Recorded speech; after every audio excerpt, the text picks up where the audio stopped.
Pero ¿por qué te da dolor, por ejemplo, de un miembro fantasma? O sea, las personas a las que, oye, se les ha amputado un miembro y luego el cerebro los machaca porque está obseso en que aquel miembro sigue doliendo. Y bueno, oye, es un obseso. O sea, ¿qué le pasa? Porque hay un esquema corporal que es innato. Los niños que nacen sin miembros, sin brazos, también tienen dolor en un miembro fantasma y no han tenido ninguna amputación. Luego tiene que haber un programa que permita que tengamos un esquema corporal ya de entrada, antes de evolucionar.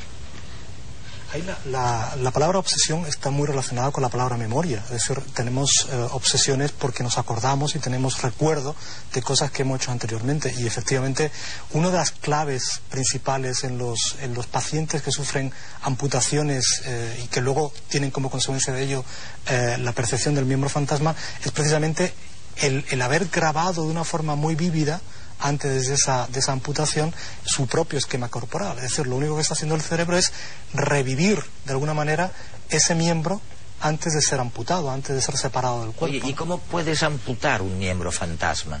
O sea, ¿cómo puedes acabar con esta obsesión? Bueno, amputándolo de verdad, quiero decir. No, acuérdate de los experimentos de Ramachandran en Estados Unidos. Esto. Que un señor le habían cortado el brazo y entonces él estuvo buscando su brazo porque le dolía mucho y se fue al cirujano. El cirujano dijo, lo siento, pero el brazo ha ido a patología para ser examinado. Entonces estuvo buscando por toda la facultad, hasta que encontró por fin su brazo en patología, y cuando encontró lo incineró y a partir de ahí se acabó el dolor. Bueno, pues eso está demostrando que ese dolor es un producto central del cerebro, que no tiene nada que ver con el brazo periférico.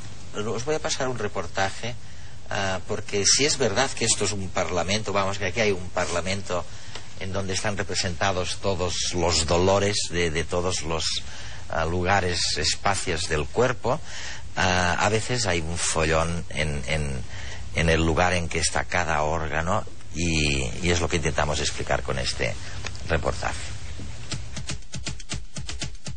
¿Se ha preguntado alguna vez por qué cuando alguien sufre un infarto le duele el brazo y el hombro izquierdos o el cuello?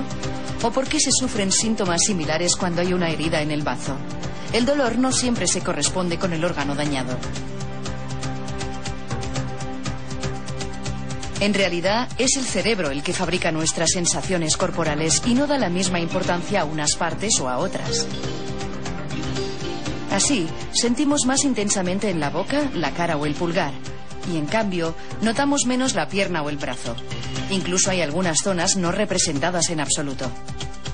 Básicamente son los órganos internos. No sentimos ni el corazón, ni el hígado, ni el riñón, por ejemplo. Solo notamos que están ahí cuando nos duelen. De hecho, ni siquiera nos duelen ellos mismos, sino otras zonas relacionadas. Hasta hace poco la naturaleza de esta relación era un misterio. Algunos neurólogos clínicos la investigaron mientras curaban heridas de bala en la espina dorsal durante la Primera Guerra Mundial. Y descubrieron que existe una división invisible del cuerpo en segmentos, una compartimentación que se ha preservado en los embriones desde los vertebrados inferiores. La razón por la que sentimos el dolor en determinadas zonas tiene su origen en los vestigios que nos quedan de nuestros ancestros reptilianos, ya que el sistema nervioso deriva de la división en segmentos que recogen a todos los órganos de una misma área corporal. Lo que ocurre en el hombre es que esta ordenación ha cambiado mucho. Como consecuencia, los segmentos nerviosos que se corresponden con el corazón son los mismos que recogen las sensaciones de cuello y brazos. Lo mismo ocurre con el bazo.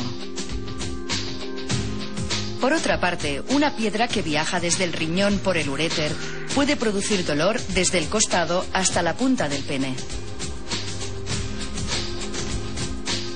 Y una úlcera en la parte posterior de la lengua puede generar un dolor en el oído.